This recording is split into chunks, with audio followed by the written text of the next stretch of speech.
if you allow me, certainly. Please, please, So Vivek. thank you, Surajit, and sir, thank you and welcome to Professor Praveen Jha.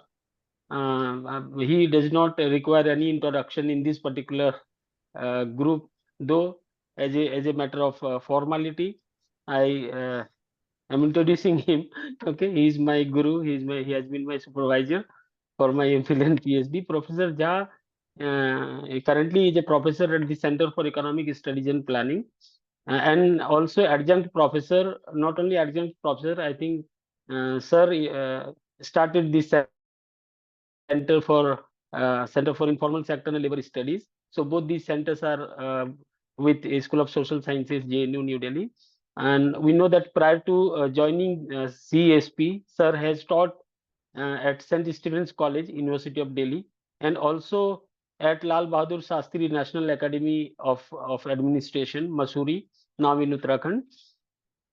Apart from this, he has been a visiting fellow to several institutions, not only in India, outside also, including University of Bremen, Germany, then Tianjin University of Finance and Economics, Tianjin, China. Sir has been is a visiting fellow at Rhodes University, South Africa, Samoa African Institute for Agrarian Studies, Harare, Zimbabwe. Sir has also been associated with International Labour Organization, Geneva, and Kassel University, Germany.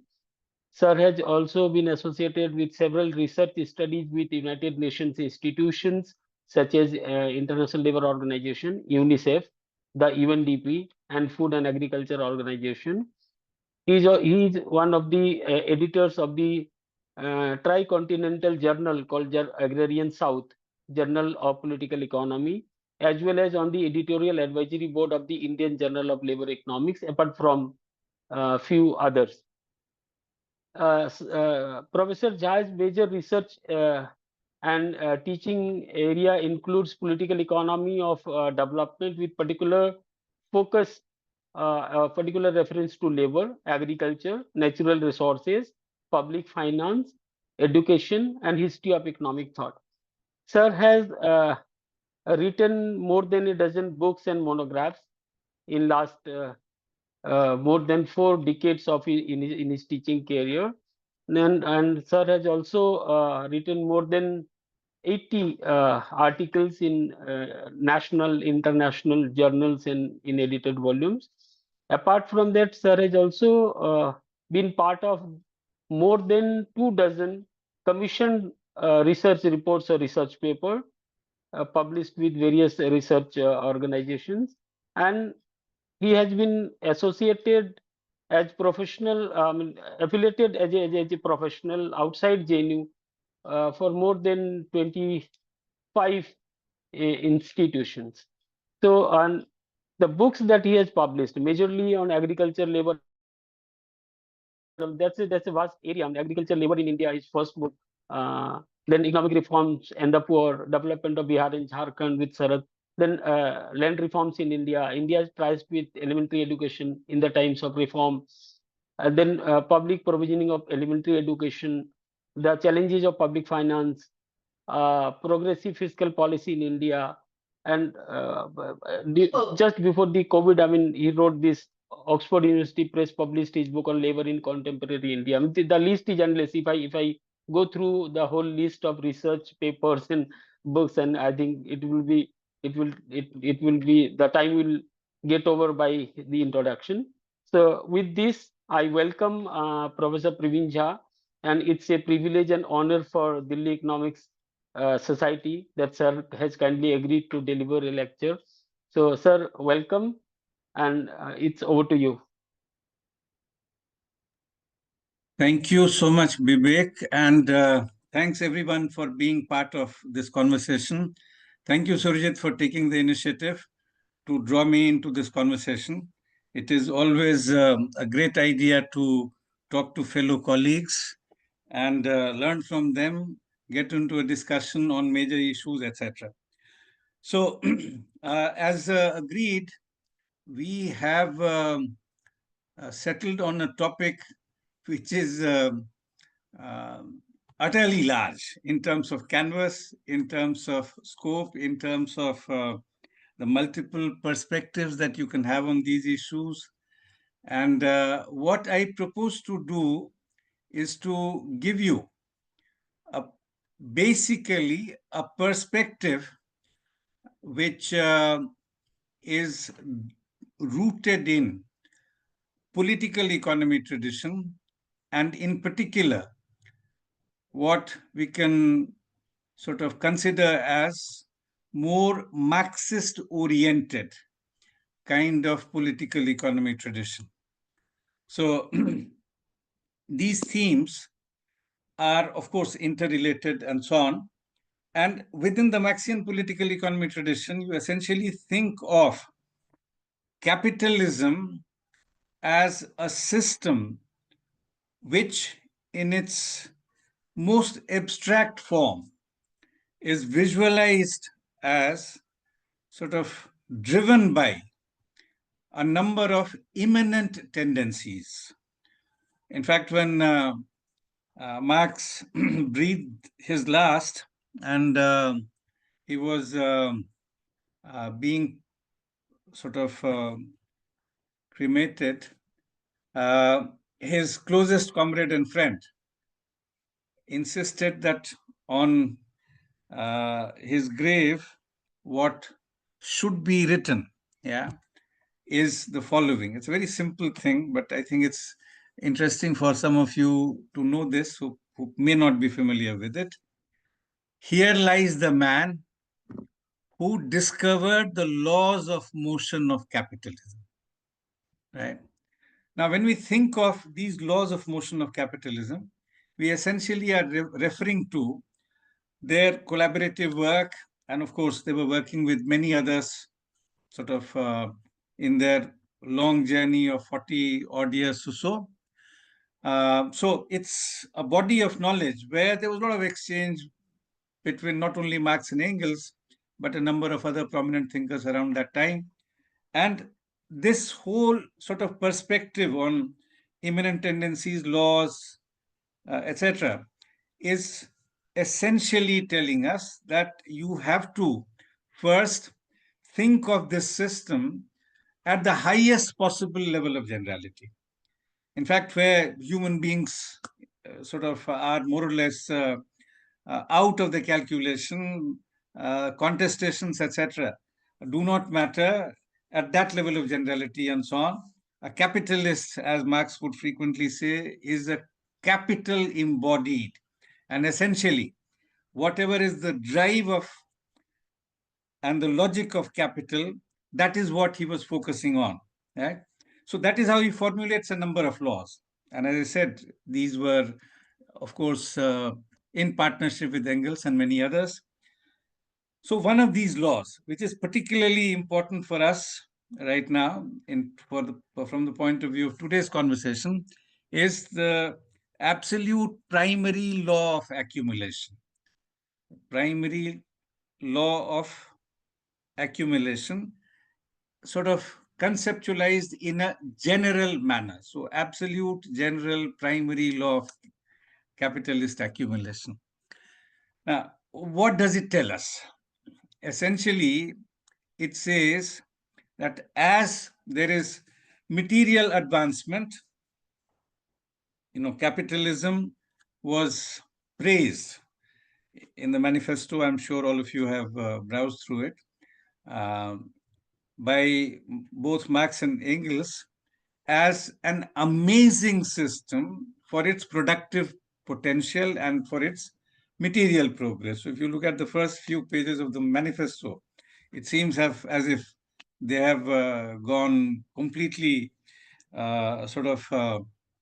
gaga over what capitalism can do, and all Chinese walls get broken, and lots of very, very interesting sort of phrases and descriptions that they have to offer there.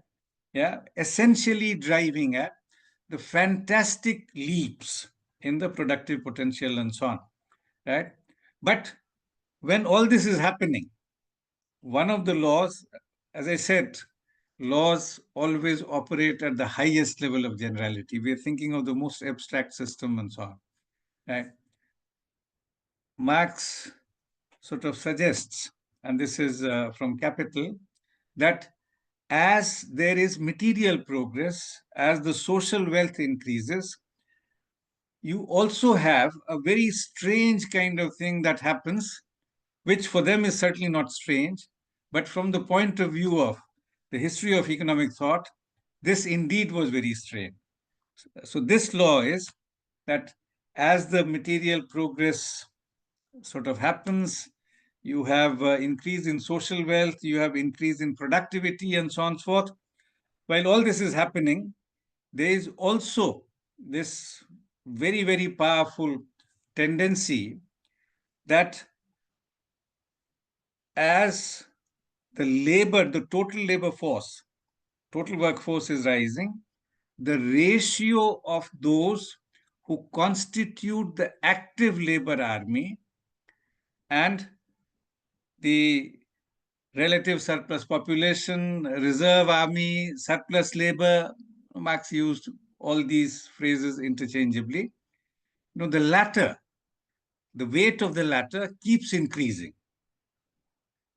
Now, this is something which is sort of a unique insight. You don't get it in any other kind of economics, any other kind of thinking about these issues, right? In fact, Solo's model of growth, for instance, if you remember that, and you have this augmented technical progress and all that is happening, and then sort of basically growth is limited by the size of the workforce or n, right? So in fact, availability of labor is viewed as a constraint in terms of any prospects of material progress, economic growth, etc. Here in Marx, you have just the opposite, essentially telling us that as you have faster and more rapid progress, you also have more and more people getting expelled out of any prospects of sort of labor absorption in a regular manner and so on, right?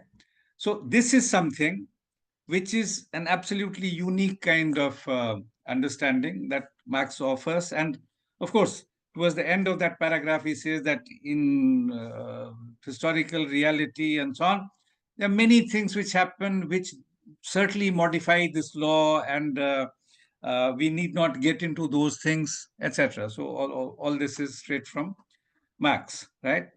So if you are thinking of capitalism, what is most important from the point of view of the well-being of people, from the point of view of all the things that we are interested in today's conversation, that is poverty, employment, inequality, etc., right?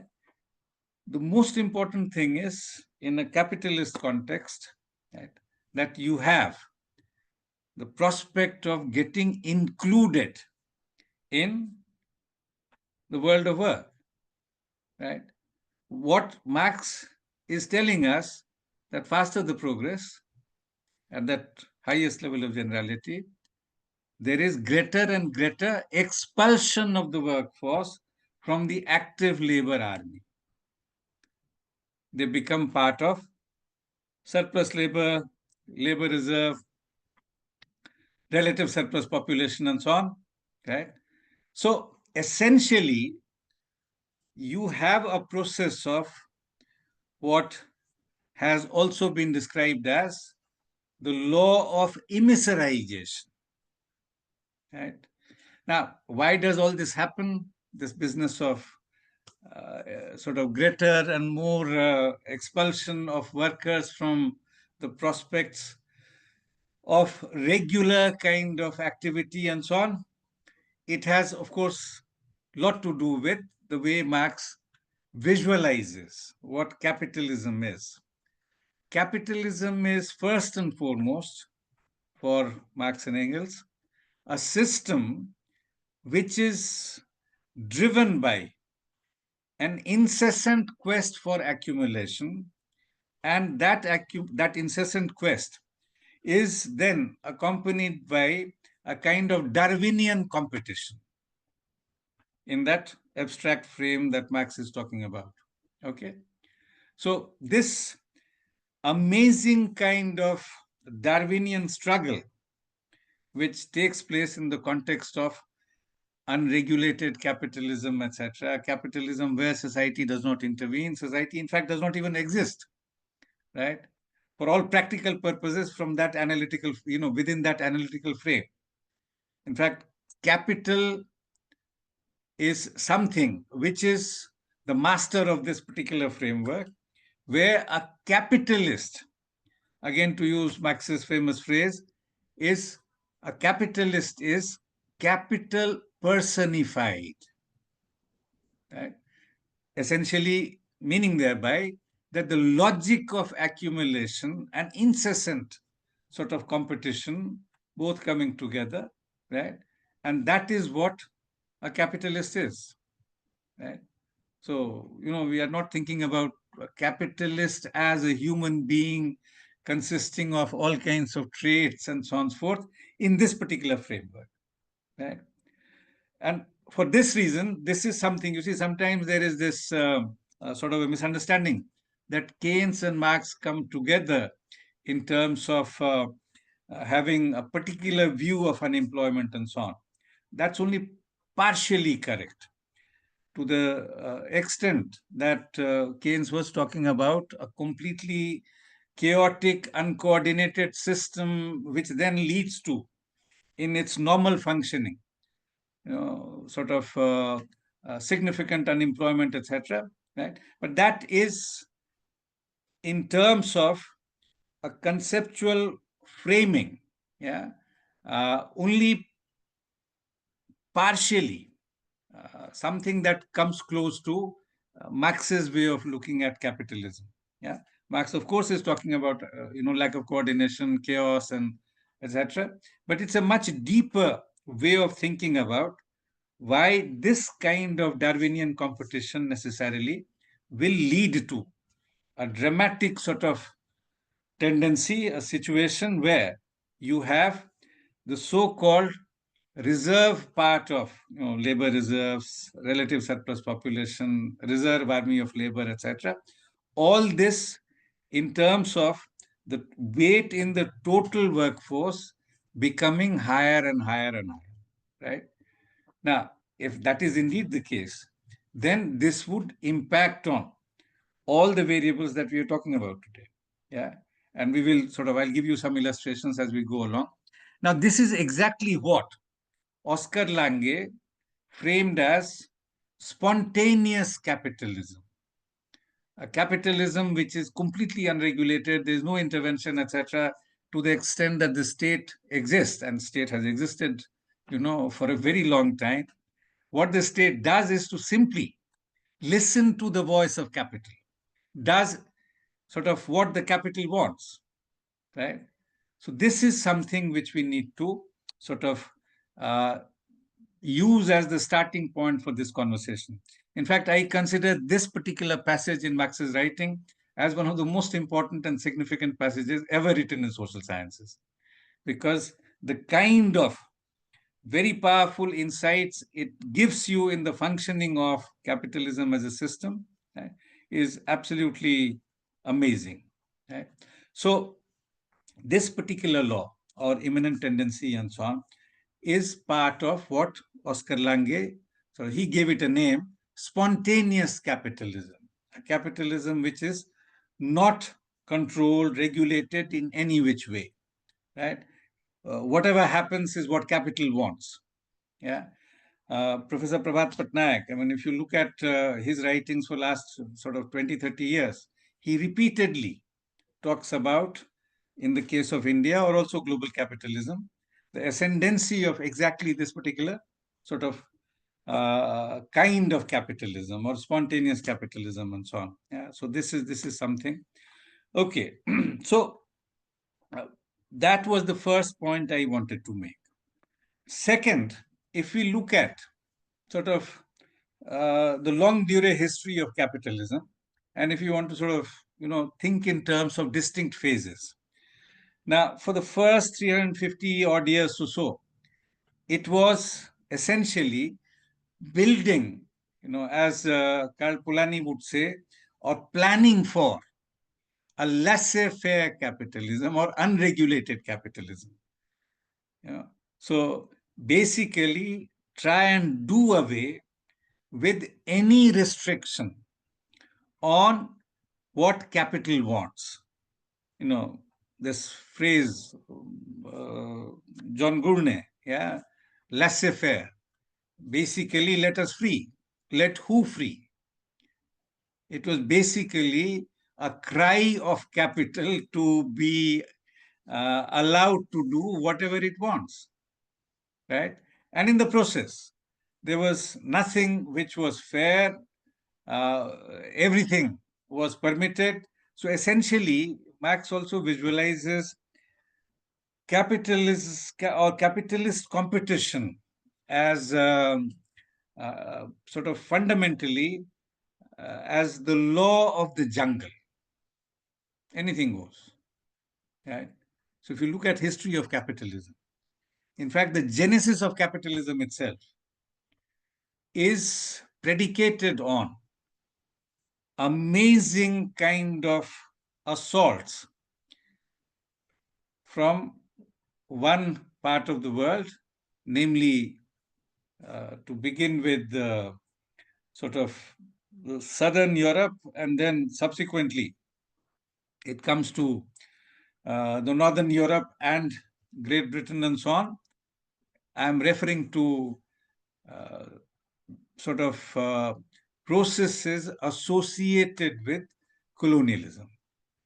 So this whole primitive accumulation of capital that Marx associates with the beginning of capitalism, in that, as he put in a footnote in chapter 25, volume 1 of Capital, essentially what he's telling us that, entombment in the minds of the aboriginal population, hunting for the black skins in Western Africa to begin with, loot and plunder of East Indies, all these constituted the rosy dawn of capitalism or primitive accumulation, right?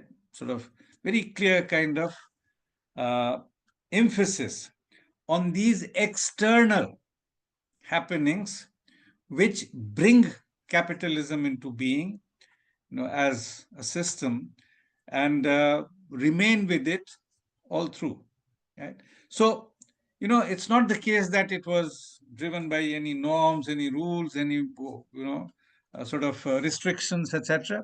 So this emergence of what we took note of as a laissez-faire model, is predicated on sort of huge assaults in terms of what the North did to what came to be known subsequently as the South.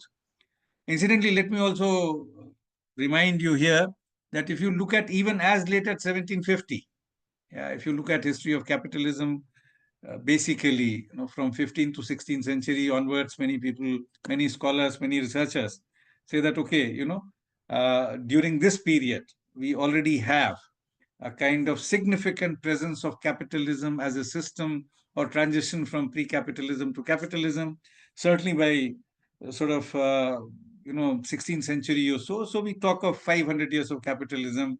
Henry Pirenne, of course, would take you back to 11th and 12th century, and he would argue that it is as old as, let's say, 700 or 800 years or so, right? But majority of researchers on capitalism in political economy tradition basically think in terms of 500 plus years. And in that, suppose you look at 1750 or so, some sort of, let's say, slightly more than basically, we are talking of the midway point in a sense, more than 250 years ago or so, okay?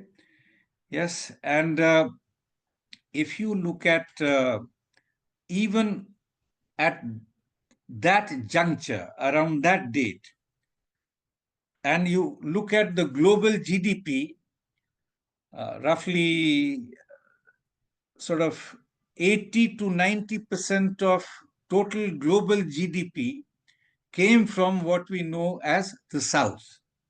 If we sort of use the expressions which are contemporary expressions, North and South, yeah. So advanced countries and backward countries, or developed countries, developing countries, if you use these binaries, then incidentally around 1750 or so, Angus Maddison, Paul Baruch, they are very well-known mainstream economic historians and have done amazing work in terms of giving us at least a sense of how the world looked like, how the economic geography looked like. So 1750, yeah. So of the total global GDP, roughly 80 to 90% came from today's backward countries, developing countries, and so on. Right? Even if you look at, let's say, the industrial or the non-agricultural part of it, right?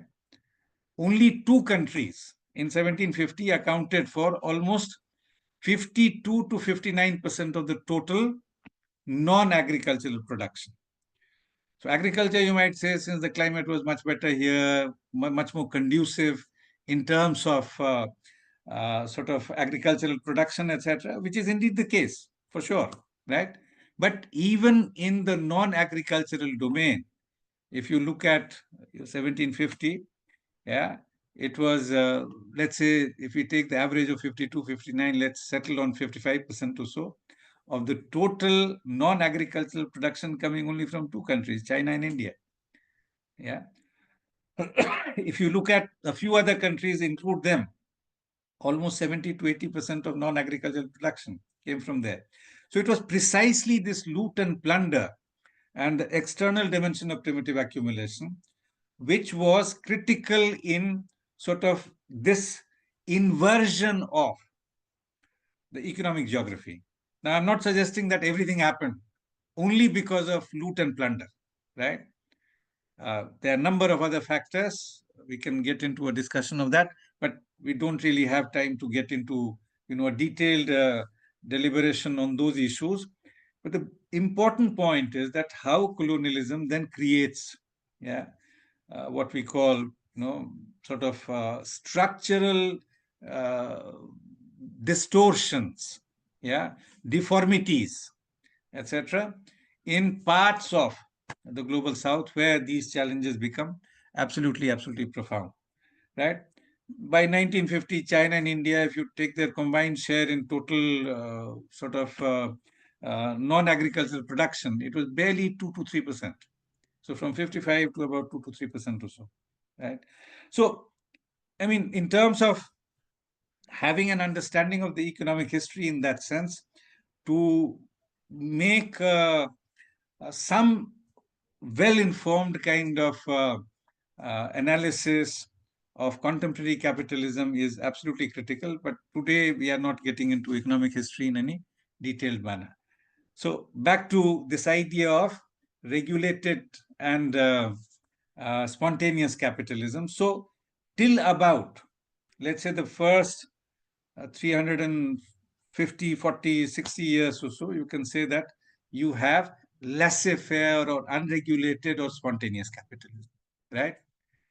Then we have about, let's say, 3 odd decades or so in the case of capitalist world, where you have regulated capitalism firmly in place. Of course, each country is different from the other, so it's not the case that, the French capitalism was identical to German capitalism or British capitalism or Japanese capitalism. No, for sure, no, right? Nonetheless, what we see in this period, basically post Second World War, we have in place a kind of system which you can call regulated capitalism. Now, if you want to include, let's say, part of the world which was socialist, Yeah, from 1917 to, and increasingly more countries joined that grouping, and it more or less comes to a close. Although, many colleagues would certainly argue that even today, if you think of China, many would argue that China is not strictly a capitalist country. It's a socialist country. Now, I mean, I'm not getting into that debate at all. Right? Essentially, what I am suggesting is that sort of this evolution of the global economic system after the first 350 odd years comes into a phase of what we can call regulated economic system, where we can include both the socialist model and the capitalist models, right? Uh, Again, in the socialist world, we have sort of different kinds of models, etc. Let me not get into that discussion for now. What starts happening from roughly around late 1960s to, let's say, early 1970s is the return of, a sort of spontaneous capitalism. Now, this is a system which is not certainly identical to the system that we had for the first 300 odd years or so of capitalism, precisely because of very significant changes, dramatic changes in the economic structural attributes in a global sense, right? So this starts kind of coming into real power and force, etc., from early 1970s. You have Margaret Thatcher, Reagan, and the rest of it, and so on. Yeah, and by, let's say, end of 1980s, we have transited to a different kind of model in a comprehensive sense. The beginnings are from 1970s. This is best described as neoliberal globalization. So this is again spontaneous capitalism, but one should give it a name. Yeah, and this is exactly what I am inclined to sort of think as an appropriate name: neoliberal capitalism. Right. So you had a liberal capitalism, sort of, which is coterminous with what we call laissez-faire earlier, right? And so, what are some of the most powerful features of it? Structural, economic structural features. Number one, there are three which I uh, generally highlight as the most important features in a global sense, right? These are the ascendancy of the finance capital from, let's say, roughly again 1970s, which picks up massive momentum 1980s, and subsequently it becomes a storm, right? You know, and this finance capital must not be confused with, or for what Lenin, following on the works of Hobson and Hilferding, etc., had thought of what was happening towards the end of the 19th and early 20th century or so, right? Where there was actually a very powerful coming together of capital in production and capital as finance, or banking capital in particular, which was primarily rooted at that time in national contexts. So we had a German finance capital, we had a French finance capital, and so on, which was basically coming together of both these entities. This distinction, the phrases that I have just used, is from Professor Patnaik. Yeah, capital as finance and capital in production, or finance capital and capital in production. Now, what do we? I mean, suppose you want to think of it in the simplest possible manner. At the, for the period that we are talking about, what is finance capital? Essentially, we are talking about sort of accumulation by this entity entirely via circulation, right? I mean, the extreme form of it is, let's say, a casino, gambling. You are betting on number 8 or number 5 or number 10 and so on, right? And you sort of essentially try and accumulate by this kind of gambling. Yeah. So if you look at sort of some estimates that researchers have tried to generate by dividing the economy into two parts. One part being all transactions which are connected with goods and services, or what we call real economy. And then you have another part where this is not connected in any direct sense with goods and services, but it is connected with entirely this whole business of financialization of your sort of investments and making money out of that and so on. Yeah. So Niall Ferguson, a well-known economic historian, he actually makes a distinction between what he calls planet Earth and planet finance.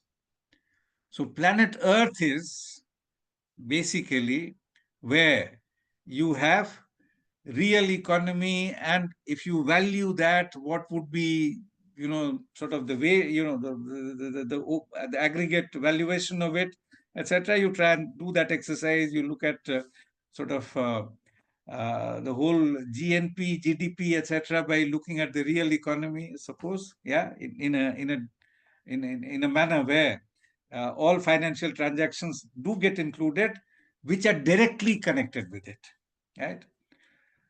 So that is what Ferguson and many others have tried to estimate. Yeah, planet finance, where everything is basically due to some financial instruments. So let's say you have hedge funds, you have a whole range of entities, yeah, where you basically try and make it riskier in terms of possible returns, but also you, to the extent that you sort of become a winner, what you get is a pot of gold, right? So you have all kinds of derivatives and subderivatives and so on and so forth. So suppose you're looking only at the whole range of derivatives in the global economy, right? Yeah, I'm talking of all these financial derivatives and so on, and those kinds of instruments. The most recent estimate that I have seen for 21 is by William Robinson, and he says that this is at least 10 times bigger than, and mind you, we are talking only of all these financial derivatives. There are a whole lot of other financial instruments. We are not even getting into that, right? So, according to Robinson, he says that this is 10 times bigger than what the global GDP is, sort of in terms of the real economy and so on, right? So, of course, there are lots of methodological issues here, lots of challenges, and I mean, let us not get into that for the moment, but uh, this is an area which is in many ways quite slippery. Nonetheless, the general sense that I'm trying to convey to you is this amazing increase in the power of what we can sort of, following many well-known economists, describe as capital as finance or finance capital, right? So that is something which has become the most powerful economic actor in the world, as per my understanding. There is nothing which is more powerful at the current juncture. right? And as I said, I mean, you have sort of a whole range of instruments that, if we include all of those, yeah, it would become quite frightening to even visualize what kind of power they wield. Yeah.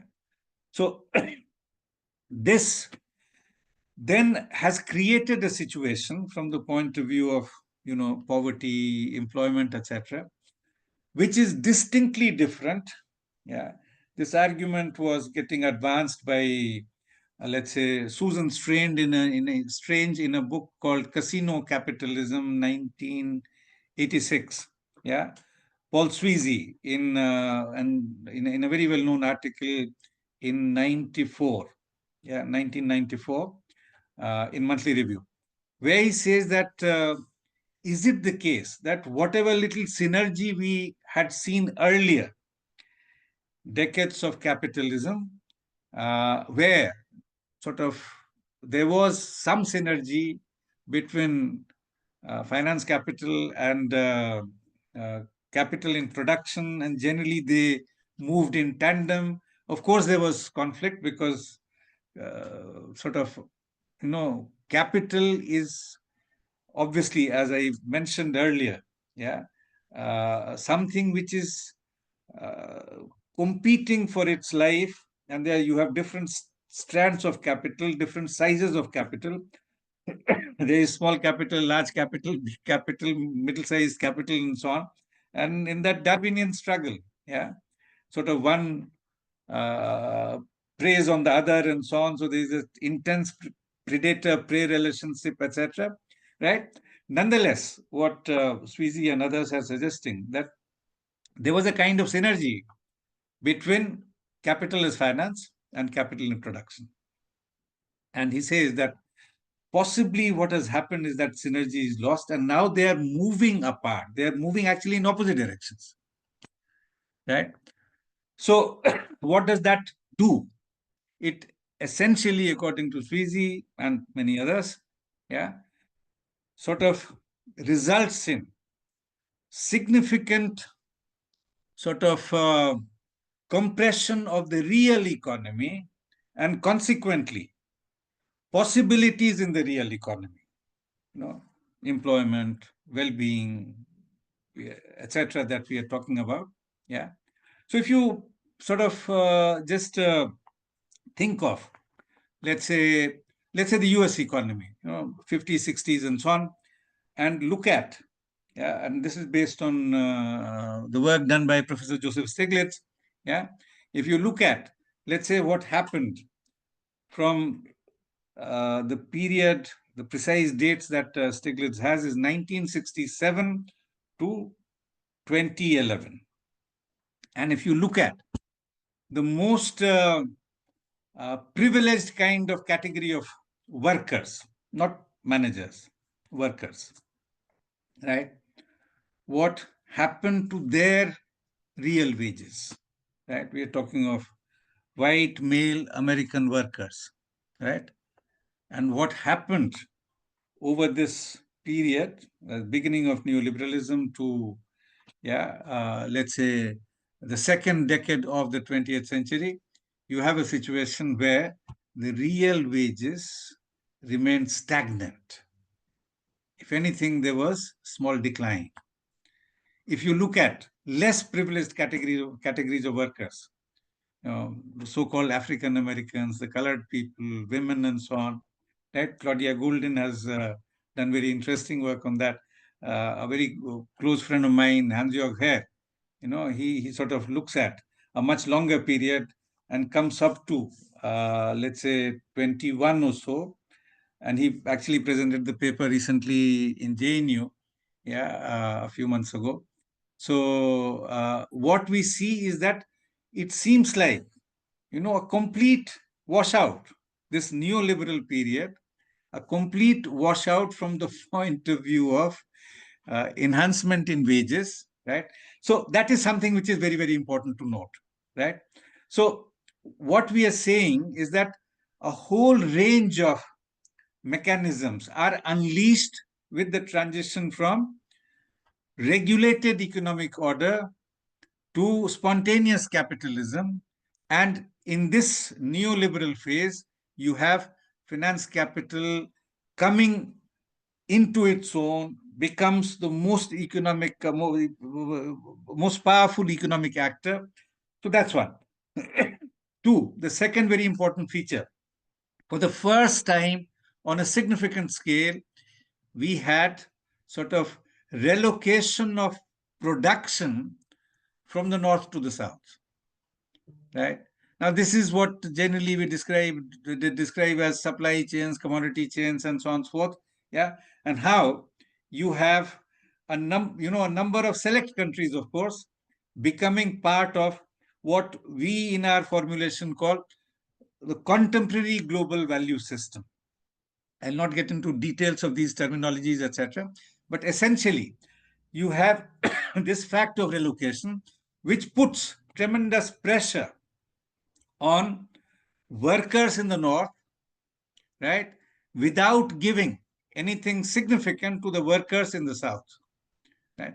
There is indeed, a couple of countries where we saw that wages increased at a reasonable clip, and China again is an outstanding example of that. But rest of the global south, I mean, look at our own country, India, what happened? Yeah.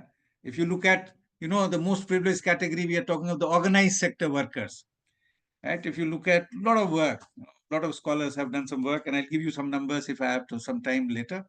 But essentially, what we witness, Professor Chandrasekhar had done some analysis from 90s to 2010, 11, and so on, based on the NSS data and so on.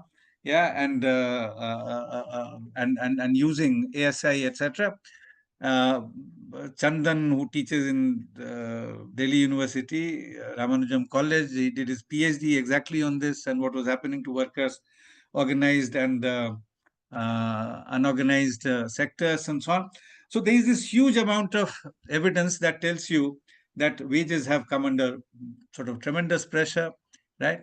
So if you look at now, the third thing which we may flag at the conceptual level, yeah, so this business of sort of decentering of production from the north to the south, and this happens using two mechanisms. One is FDIs. Second, simply the incorporation of producers in the south to the consumption patterns in the north, right? So, for instance, at some point, it was decided by Europe that it will not produce textiles at all.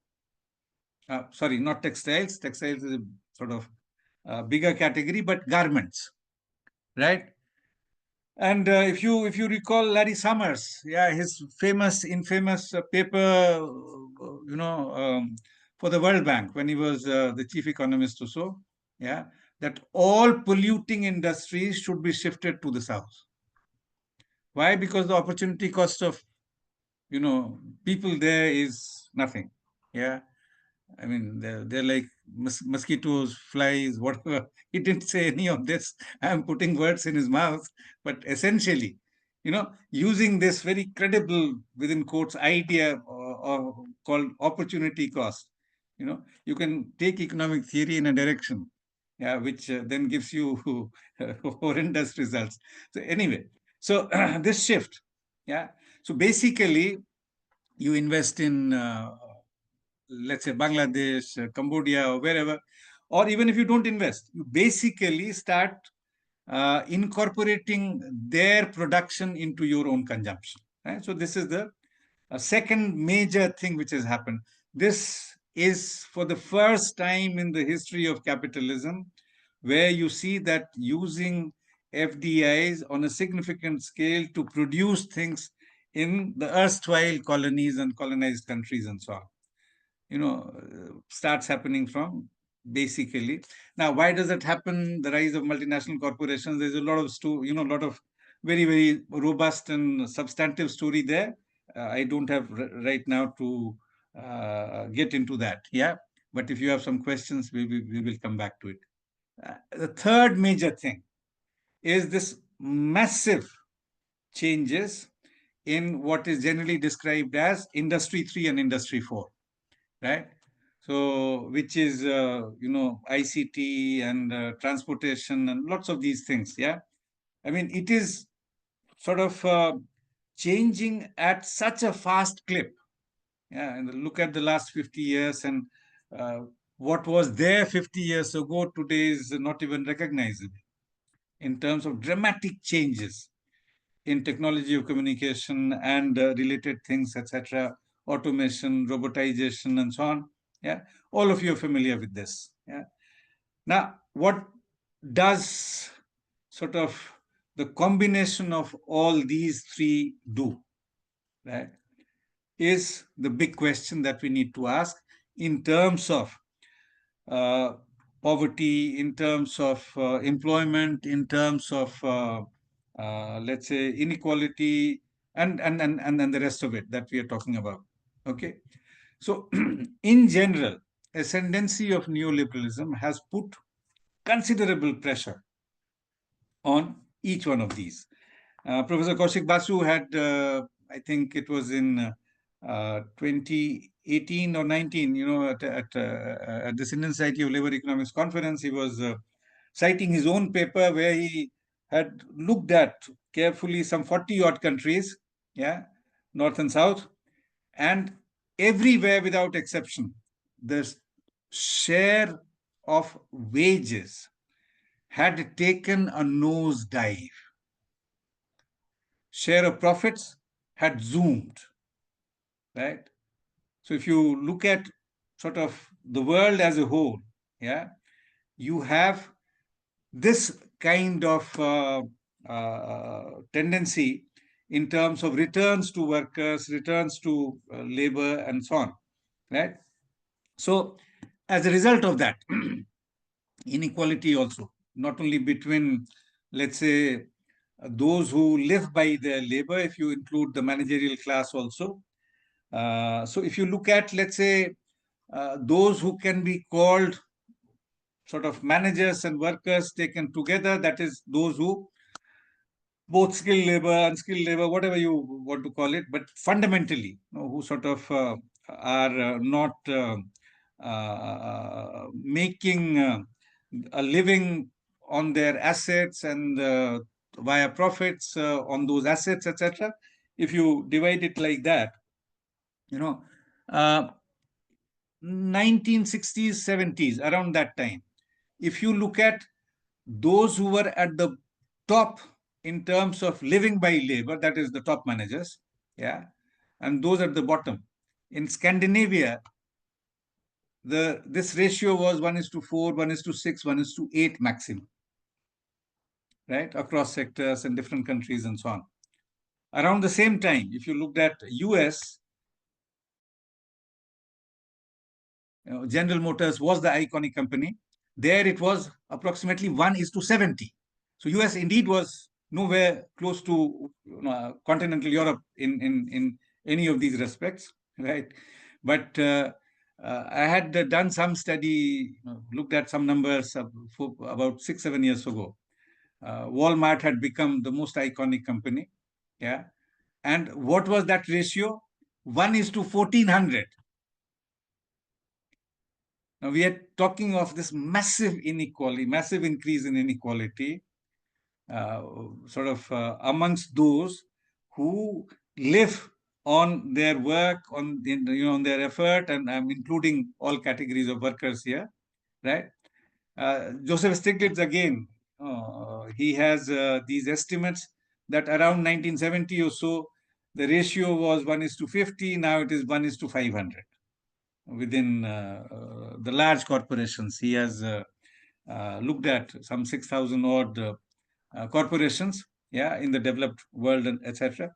So it is a combination of all these three major shifts, major features in the economic structural attributes of neoliberal capitalism. That is why this, neo makes sense, because it then tells you that there are these new features. This is not simply a replica of liberal capitalism or, sort of complete freedom to the capital. There was that complete freedom to capital earlier also, yeah, in the laissez-faire framework. Yeah. So you have a freedom here, but then now we are thinking of sort of very, very significant changes which can be explained, ought to be explained with reference to those laws of motion of capitalism. So Marx had talked about sort of law of concentration and centralization of capital, right? Now, if I give you just one sort of statistic here, this is from Transnational Institute, Netherlands, which looks at, in terms of revenues, the 100 most powerful economic entities. If you look at that, it lists beyond 100 also, but I'm looking only at 100. Yeah, 100 most powerful economic entities in terms of their revenues, right? Now, states or state, national governments, etc., they have these revenues through taxes, primarily all kinds of taxes and so on, right? And companies, whatever the corporations, whatever they produce, they sell and they get their revenue, right? So revenue is the critical word here. If you look at the 100 most powerful entities in 2021, 71 of these were corporations, 29 were countries. You can't have a more powerful vindication of what Marx was talking about, in terms of the law of concentration and centralization of capital, yeah, and consequences of that, etc. Again, all these need to be examined, investigated in a much more robust manner, the mechanics of all this and so on. But in general, this return to, as I said, spontaneous capitalism from 70s has created huge sort of uh, uh, changes with respect to the standard well-being indicators that we talk about. Now, just 5 minutes or so, 7 minutes or so, uh, you know, um, basically, let's say India. Yeah, what is happening in India currently? And so if you, I'm sure many of you would have seen the work being done by Inequality Lab. Yeah, this led by Piketty, and he has a very powerful team located in Paris. Yeah, and he sort of uh, his basic conclusion that he offers to us in case of India is that it is captured in the title of that paper published in 23, that from British Raj to billionaire Raj, right? And around the same time, you had this report published by Oxfam, this Inequality Inc., yeah, and how corporate power divides our world and the need for a new public action, new era of public action. If you look at some of those numbers, yeah, in terms of what is happening to inequality in the global system today. So, just to give you one or two numbers, yeah, the world's richest 1% own 43% of all global financial assets. In case of India, you have 1% owning more than some 40% or so of total income, total wealth, etc. Around that, you have figures around that. Yeah. If you look at sort of distribution of wealth between men and women, the gender dimension, right? Globally, men own some 105 trillion USD more wealth than women. Yeah. The difference in wealth is equivalent to more than 4 times the size of the US economy, right? So there are lots of these numbers which we can talk about. In general, it is very well acknowledged that inequality has zoomed. It is very well acknowledged that labor absorption. So if you look at reports from let's say 80s onwards, everybody, World Bank, IMF, UNDP, UNCTAD, everyone was talking about jobless growth, right? If you look at all the major reports from 1980s onward, there's this whole thing that, where are the jobs, right? Now, which again is a very powerful sort of affirmation of what I had flagged right at the outset. Right? Poverty, etc. Again, sort of what we can note that if you don't really have jobs, yeah, and if you don't really have tangible assets which can add to your well-being in any way, your income in any way, right? Then where do you go, right? So essentially, these are things which we need to keep in mind at a conceptual level. And if we come to India, the neoliberal era, yeah, and sort of, almost all political parties have been part of, at some point or the other, some neoliberal kind of, let's say, order. Yeah. Of course, there is a difference between UPA 1 and UPA 2. There is a difference between NDA, UPA 1, UPA 2, or Narasimha Rao's government, etc. So, this whole period of more than almost 30 years now, we have a situation where essentially the last decade or so is possibly the most atrocious in terms of all these things that we are talking about. So let me give you just a couple of stats on that. Yeah, so if we are, let's say, talking about uh, what is happening to one of the most important kinds of lifeline for the poorest in the rural economy, right? Let's say Narega, right? Now, if you look at that, yeah, what is happening to Narega in the last roughly decade or so? Yeah, although it started in UPA 2 itself. Right? Now, we can think of very many distinct ways by which Narega has been assaulted. Yeah. So, recently what was done, the government's insistence on national mobile monitoring system, which requires that workers should upload their pictures to prove that they were present at the work site and that the work was executed, right? And on the Aadhaar based payment system, which requires their bank accounts to be linked to the Aadhaar cards. Now, if you look at several studies and reports that we have, almost unanimous that this has created huge exclusion of those who are eligible for work and may have worked, right? But they simply get left out in terms of payments, etc. So they become ineligible. I think one of the most recent estimates that I have seen is 67 million workers have become ineligible for Narega. Yeah. The second, again, very well known, squeeze of resources, funds, etc., to the state governments from the union government. Right?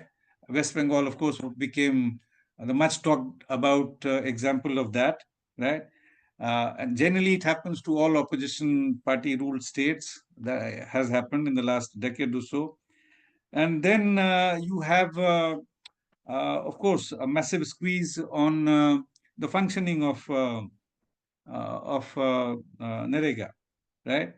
The third way that you can flag is through the building of the wage areas, right? If there is no enough money which is coming, state governments are squeezed, then what happens, right?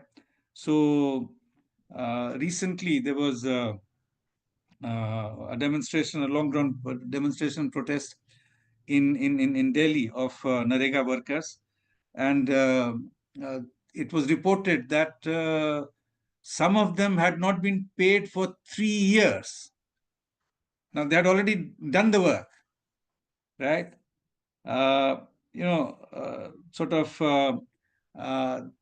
this kind of utterly callous behavior to those who constitute the most vulnerable category of workers, right, is just amazing. And then, of course, you have inadequate allocations for it in the union budget, and so on. So we can think of a number of ways which sort of has created huge problems. Let me just give you one or two more numbers, right?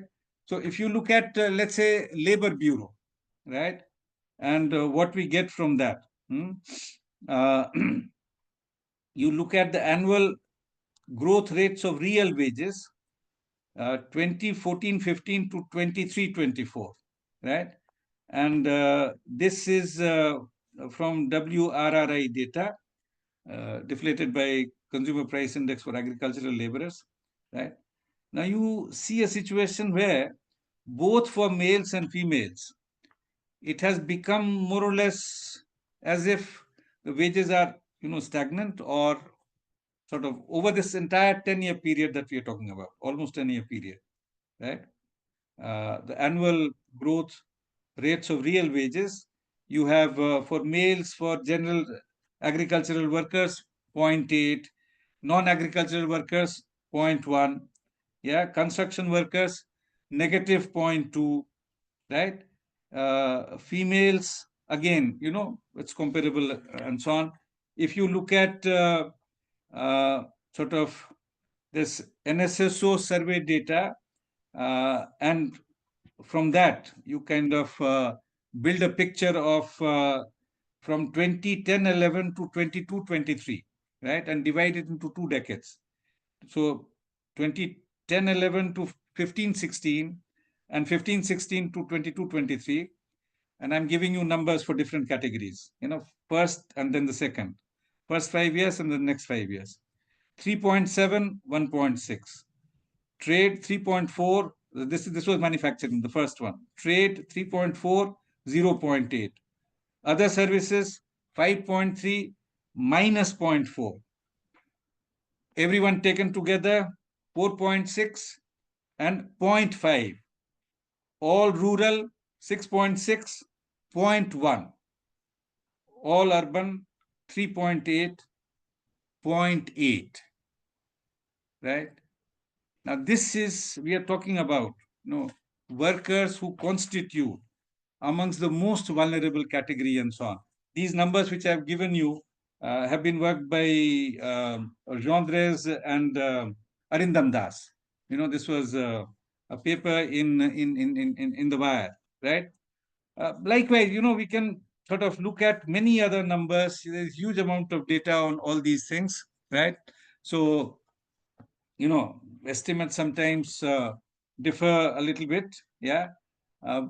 So, if you take into account, let's say, some significant changes which have happened in the basket that these workers consume and so on, and take that into account, right? So that is instead of using uh, price indices which use 1986-87 as the base year, and you move it to 2010 as the base year, a very significant worsening becomes immediately evident. Now, that is precisely because of the changes in the wage basket and so on. This estimate is courtesy Professor Pravat Patnaik. Again, this is in public domain. So you can sort of look at many of these things, and a picture which emerges is that employment, there's a massive squeeze. As Pravat Patnaik puts it, there is an employment rationing. Of course, all of you are familiar with those numbers, that how over a period of roughly one quinquennium, 11-12 to 17-18, sort of unemployment zooms. And please remember that in India, we are very generous in counting sort of people, as employed, right? You will remember, I'm sure all of you remember that if you have worked even for 1 hour in a week, you become employed, right? As per weekly sort of definition and so on of that stock thing, right? But in terms of the flow also, what is happening, there's according to whatever evidence we have, there is this huge stress which is quite clear and quite evident, right? So maybe I should stop here, so Vivek, if or if you want, I can sort of talk a little more? I mean, depending on you, what exactly? No, thank you, sir. It's been more than an hour, so Yeah. we should invite the questions, I think, Yes. and it was indeed a very informative. I mean, from theory and from Marxian political economy. You started with the Marxian political economy framework to explain the accumulation and capital and all the three different parts, and then coming back to some statistics on Indian economy. And most of us are familiar with uh, some of the statistics that you shared. And this is really unfortunate. I mean, the kind of development that is taking place. So without doing any analysis of what you said, all of us were there.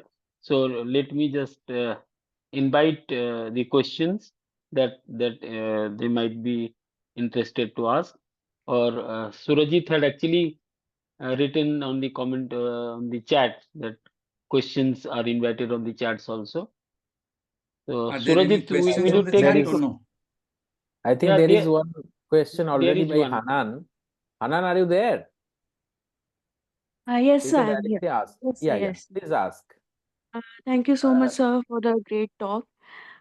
So I had a question when you were talking about the displacement of large masses of workers from the active labor force due to advancement in technology and adoption of like automation. So I wanted to ask, like, what is your solution or the proposed solution to this according to the Marxist framework? Because it seems highly unrealistic that technological innovation and advancement will stop anytime soon, and surely that might not be the correct solution. So how can we have innovation, but that not resulting in the immiseration of workers? Yes. You see, if you go for, uh, let's say, a solution which uh, was closest to Marx's heart, I mean, you know the answer. That was transcending capitalism, right? That was socialism. That was going to a completely different system altogether. But suppose we are not contemplating that. You know, this example which I was giving you about regulated sort of economic systems, and let's say again take the example of US. If you look at 50s and 60s, wage was growing at a very healthy clip during the first 2.5 decades or so in the post Second World War period, right? And what happens after that, according to Joseph Stiglitz, is a, more or less a complete squeeze on wages, wage share, and the wage rates become stagnant, etc.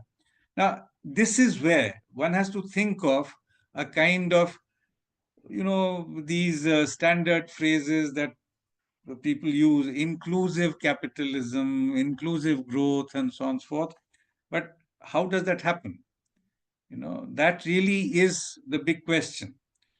If you have, a handful of economic actors who have become sort of completely opposed to it, yeah, all these major players either in the world of production, which are multinational corporations, or finance capital. Now, is there some way of regulating it, right? I mean, the only country which is able to do this significant regulation right now, in my understanding, in my assessment, is China.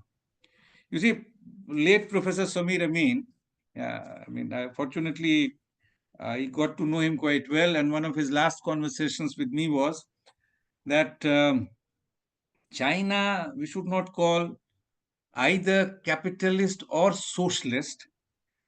China is currently a version of state capitalism, possibly on way to state socialism, and hopefully at some point it will become a socialist model. Now, suppose let's not get into details of all this.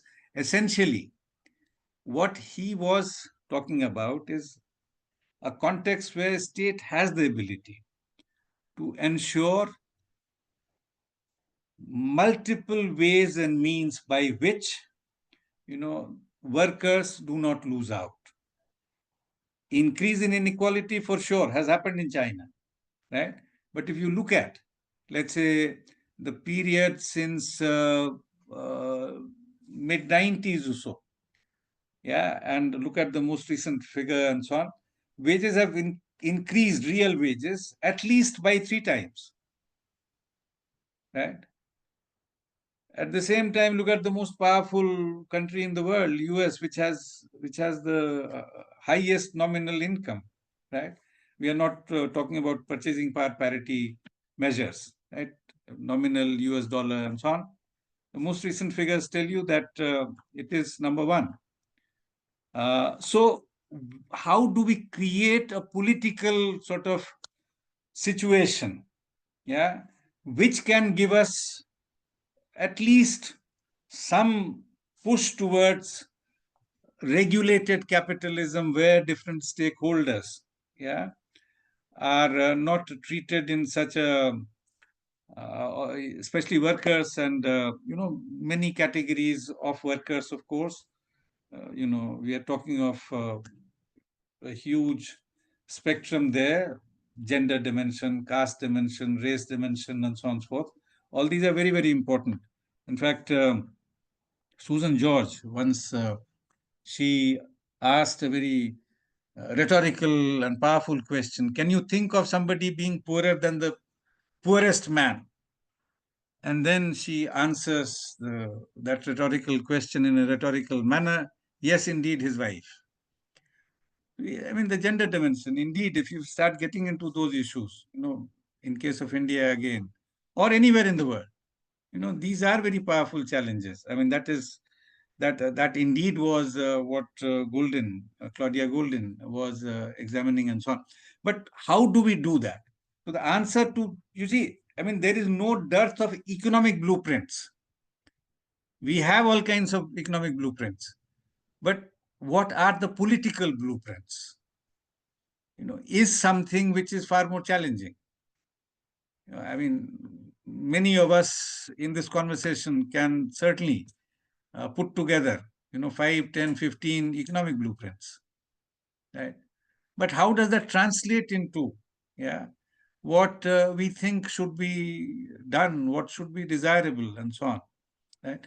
Now, my sense is unless finance is regulated, unless the big business is regulated, right? Unless, you have some checks and balances, even on things like Industry 3 and Industry 4 taken together, right? I mean, nobody says that let there be no technological progress. But look at all the estimates that we have. I mean, Osborne and Frey in a book looking at the US economy predicts that almost 40 million workers will lose their job by 2040 or so for the US, right? Look at ILO's report, I think this is 23, and the kind of outcomes which is being predicted for different continents and different countries. Very, very worrisome. Net job losses on account of, robotization, automation, and, all these processes taken together, right? Can something be done about that, right? If not, at least can there be increase in taxes on them, which then can be utilized for universal basic income? Now, if you ask me, I'm no great fan of universal basic income, right? But at least as a second best, as a third best option, and so on. So you see, this whole significance of having a dignity and worth, sense of worth from work is very, very important for everyone, right? So the idea should be to then think of creating options. See, so this whole business of a green economy where care work is put at the center, right? And how do we do that? Okay, because that can generate very significant increases in employment according to several researchers, right? I mean, Professor Jyoti Ghosh, who used to be Surjit's and my colleague here at CESP, and now she is at Massachusetts Amherst, has done some very, very interesting work in that area.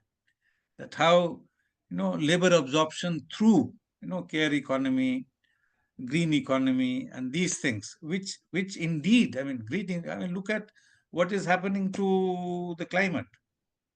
I mean, we certainly need to, if there is one thing on which we can agree for sure, is that at least this very deadly kind of race to complete annihilation of planet Earth, that should be stopped.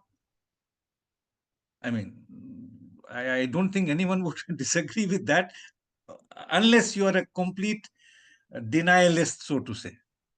You deny this fact of climate change. And last year, every month, each month was above in terms of temperature compared to what is the red line, more than 1.5 degrees centigrade. I mean, I tell my students sometimes that, look, I feel very, very depressed for you because you are so young. Yeah. And this is what we are bequeathing you. This is what we are leaving for you. Yeah. It just seems so utterly unfair. Isn't that so? So there are ways of doing things, but are we talking about that at all? Do we have the sort of political, let's say, presence and power to influence these processes and decisions and so on? These are the critical questions. There is no lack of, as I said, economic blueprints, right? But how do we translate that into a credible political sort of possibility, is the real question. So we have lots of options. Okay. I hope that made sense. Thank you, Sir, sir. there's a So sorry, related sorry, please. question. There's a related question to it. Social inclusion of labor force. Manoj, are you there? Manoj, would you like to ask directly? The question is, how can we maintain equilibrium between labor force and social inclusion of labor force? You see, sort of, as soon as you say social inclusion, right? Now, that social inclusion can happen either through labor absorption, right? Or as I suggested a couple of minutes ago, that if the prospects of labor absorption are not there or very limited and so on, right? Then you have to think in terms of alternative mechanisms and so on, right? But this is something which again is a function of what the political processes are, political mobilization is, and so on. Once you kind of have clarity regarding that in a particular context, the equilibrium will work out. Yeah, it certainly is feasible. I mean, it's not the case that it's a very difficult sort of thing conceptually or theoretically, but the real thing is that of the politics of all this. Okay. Actually, if we, sorry to interrupt you, sir. Thank you for your insightful lecture. It was so nice to hear from you. Actually, I surveyed many areas of Lucknow and Uttar Pradesh. So the inclusion and social security threat was there within the laborers and the migrant workers. If we talk about the migrant workers during COVID-19, it was there. But the political processes you have mentioned, the schemes generated by the provided by the government of India, by the public policy schemes, are not enough to get through this all. to inclusively the political inclusiveness of workers and the this migrant worker is not enough. So can we increase the civil society interpretation or to maintain this equilibrium also, because civil societies are also working for this inclusion, so that we can increase maximum number of Sure. maximum number of social inclusion and social security threats that they have had within their during these projects are happening in 6 months, projects are happening in interstate migrant workers such as from Chhattisgarh, Odisha, Bihar. So we can Right. also interpret like the civil societies uh, uh, increment in this. So this will help the politically issues and the government scheme like e-shram cards and this lottery schemes for the migrant workers and for the labor force. So we have to increase maximum number of the presentation of and the uh, NGOs working for different purpose like education workers for the safety equipments to the workers, so that can also emphasize their work and they can safely work for the construction as well as the labor force of India is concerned. Thank you, sir. Right. Thanks. All right. Sure. I mean, there is possibility of expanding on those things and sort of incorporating all these well-meaning agencies and entities to become part of public provisioning process and so on. But unfortunately, you see, what we are witnessing is just the opposite. There is a very recent study which tells you that of the registered so-called NGOs operating in India, some and those who were registered to also receive FCRA, some 40% or so, yeah, have lost their FCRA, right? Now, if that is indeed the case, then something very disturbing is happening, no? Right? So, there are lots of issues there, which again we need to try and figure out and so on, right? And yes, let me not expand any further on that. I think the idea that you have is a good idea for sure, right? But what exactly is happening on the ground, you have to combine it with that and then see what are the pressures and reasons, etc., which are leading actually in an opposite direction, right? What has happened, let me just take 30 seconds to emphasize this particular point. In India and in almost every other country which is so sort of seriously impacted by neoliberalism, the idea of rights driven development has been fundamentally decimated. What you have is neo-patrimonialism, which is reminiscent of, a feudal order where you said that, uh, Sarkar will become your Mai Baap now, will give you, so much under this head, so much under that head, and so on. And, as you have seen in the electoral arena, there is a lot of competition, which is happening on this, targeting particular groups, particular sections, and so on and so forth. That is not the way to go, right?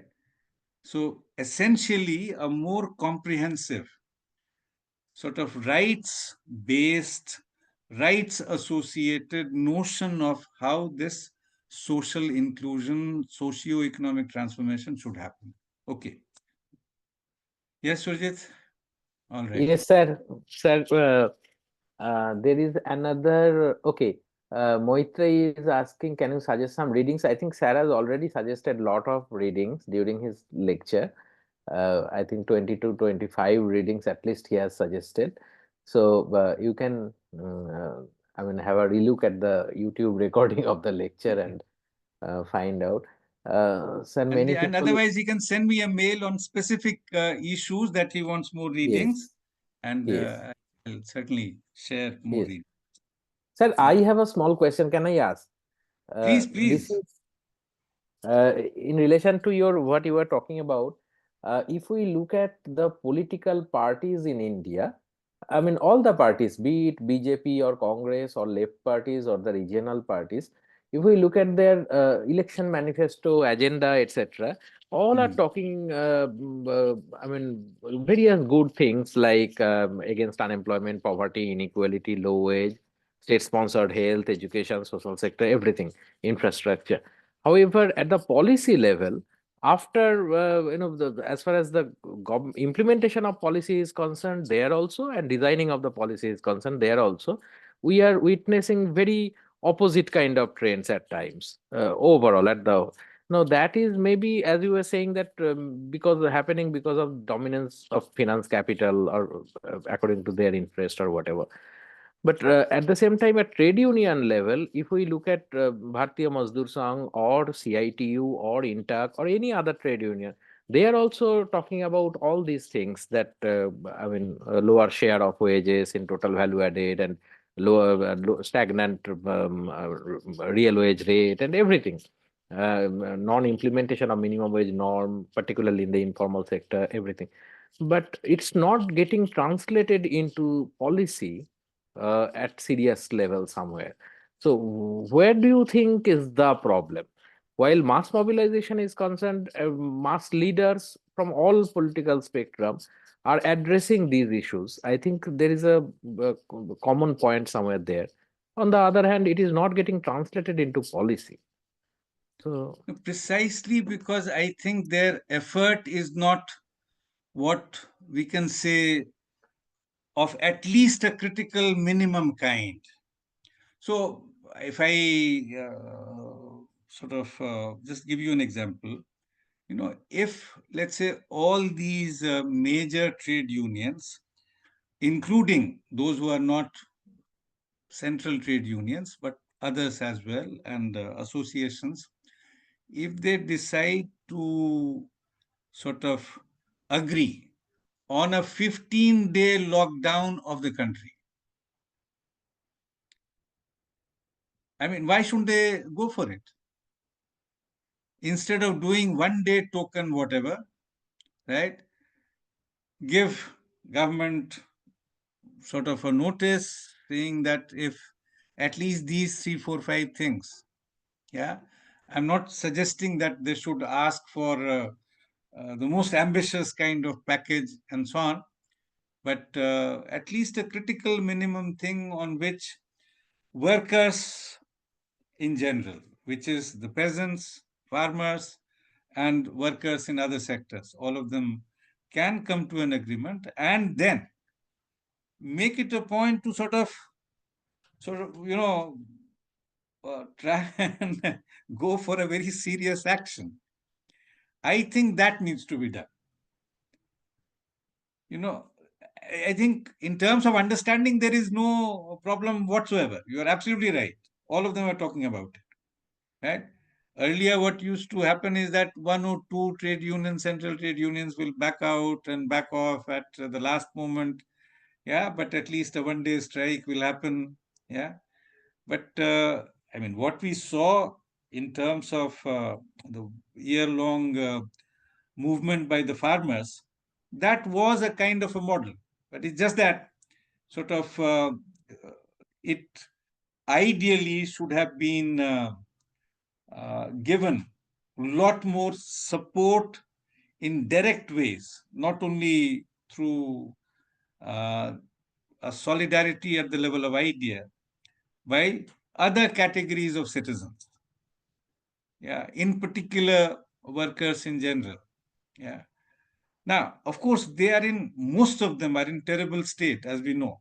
Yeah, whether workers in farming, whether workers in other sectors and so on.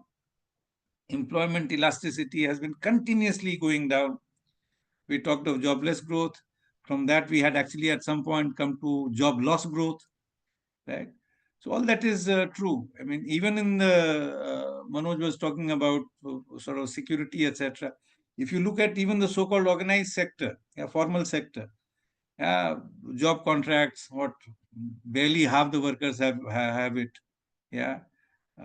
paid sort of off and so on. So if you look at a whole range of things which are associated with sort of formal notion of what working conditions are, even within India's organized sector, more than half the workers are denied that in a blatant fashion. So that is but in any case, I mean, this is indeed the most important question we need to flag and ask and so on. How do we move forward? Right? So we know the economic structural challenges, the power of the big players, and how the state has more or less succumbed to it. Right? So, I mean, in my way of understanding the world currently, among the significant countries, China is the only exception, which has found a reasonable way out to make some progress in the working and living conditions of the bottom half of its citizens. Right? I mean, the situation which existed a couple of decades ago compared to that. So that would be my, But then China is indeed a sui generis case. People simply dismiss it as kind of a non-democratic entity, and an kind of an evil entity, and so on. So if you look at what is happening, the discourses in the US and Europe, my friends who are part of the left in some way, and their biggest enemy is China. That just sounds bizarre to me. But anyway, Why I think is it that so, would be sir? That is another lecture, sir. yes. Sir, many people are thanking you. Sridevi is saying wonderful session. Subhasini is saying extremely thought-provoking session. Thank you. And Rashmi I'm is happy saying that you found it very, interesting and useful. So very insightful. Then Hanan is saying very insightful, and Habrovish is saying very engaging, and Sudeep is saying insightful, and Manoj is saying amazing session. all So of you are very kind. Thank you. Thanks, thank you, Sujit. sir, on behalf of Delhi Economic Society. Formally, I mean, you have been my teacher. Most of our teacher, I think the participants today, many of your students were there in the audience. I think there is someone is Yeah, wanting Subhasini to. wants to ask one more Yes. question. Is it, sir? I mean, can we take one Good question? Yeah, evening, sure. sir. Please go ahead. Sir, actually this question come to my mind just now. You said that we can find a number of literature on struggle on British era, and actually, can we have or is there any literature how to tackle with the billionaire era just we are facing nowadays? Is there any history in the world where we find some literature? Those countries, just like our situation is now, political dilemma and all other issues like labor economy and the real wage struggle and all this. Is there any such literature we have where we can find a solution to such type of billionaire era? I just said, sir. Can we find such literature anywhere? There's, you see, especially if you look at in the last 20 odd years or so, you have had sort of not a unilinear thing in every country, even in India. If you recall the first UPA, UPA 1, and even though it broadly remained in a sort of neoliberal construct, there were some very significant developments. So, right to education, for instance, right to information. If you look at what happened to the farming sector, you see, neoliberalism had resulted in a massive squeeze during the 90s, and that's how we had agrarian crisis. If you look at two reports which have come from NABARD very recently, just last couple of weeks, yeah, and they paint a sort of reasonably good picture of the evolution of how things evolved and so on. So, sum and substance is that you have in India also a phase, a period where there is at least an attempt to try and retrieve the ground. And if you look at, for instance, Latin America, you had, let's say, from roughly 2002, 3 to about 11, 12, a very substantial increase in tax GDP ratio, right? So, to the order of almost 10%, which then gets used for a whole lot of programs, schemes, etc., which impacted very positively on the life of the workers. Now, it is true that billionaires could not be constrained fully in Lula's Brazil. I have kind of looked at that continent also, and that was his, in a sense, undoing. Yeah. But then that also tells you how difficult it is to rein these billionaires. So there are problems, but it's not the case. You see, if we give up hope, then what is there? So the we have to kind of be creative, keep hoping that it is possible to at least push for whatever can be feasible at a point in time and try and expand the scope of that. If nothing else, I think a serious effort towards, as I said, regulated capitalism, yeah, which expands the scope and possibilities of inclusion, welfare, social security, etc., as matters of right. We can think of what Karachi resolution of Congress was in 1931. Yeah, sort of it was, given the time, it was a pretty radical document. So we can think of, let's say, 4, 5, 6 things as rights which cannot be negotiated, and then try and impress on everyone, yeah, that let's struggle for these. So social security, health, education, and so on. Yeah. So, I mean, and there have been attempts at it. The most recent president of Mexico, she to me is a very inspiring figure. She is doing things uh, which are potentially going to make very significant changes and transformations. So it seems, but whether she'll succeed or not, yeah. Claudia Sheinbaum, yeah, who became the. So, if let me quickly read one. I had sort of heard her talk and then jotted something.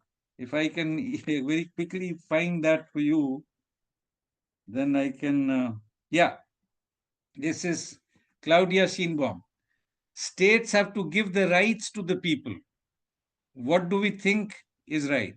Education, health, a home, pension for all the elders. We also believe in strategic areas of the economy, such as energy, to be under public control.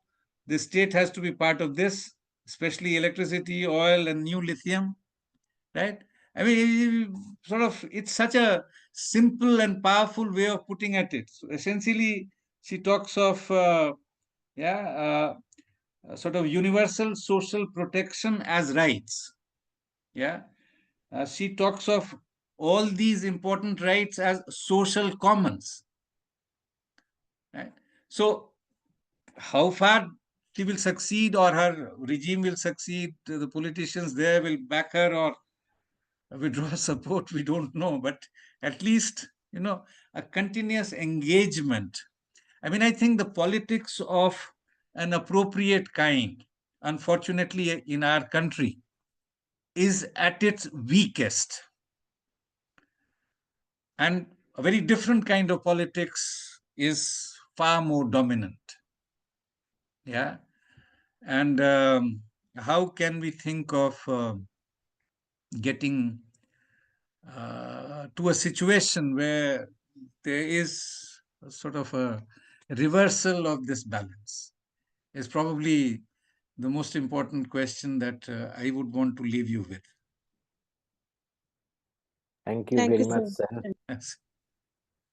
Sir, again, some more people. Manoj is saying the session has been very helpful for him. Javed is saying that it was very useful. Ujala is saying that insightful, very insightful lecture. Nilachal is saying that Nilachal was it was also a there. treat. Okay. Yes, as always, it's a pleasure to listen to you. And sir, we are extremely grateful on behalf of Delhi Economic Society for your time and effort. You are speaking for almost 2 hours now. So, but it was a fascinating session. Vivek, would you like to add something? Yeah, Vivek? I also just like to thank sir for wonderful session that we had, and few people asked very relevant questions, and sir was very kind to answer those questions in detail.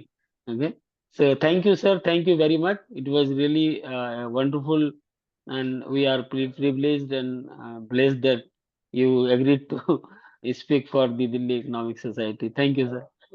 No, it was a pleasure. Thank you. Yes, sir. Your blessings are important for us. And thanks to all the participants also. Thank you very much. Thank All right. So, See you in to the have next your lecture. okay. So Nilachal, I can see it there now. Okay. So do I have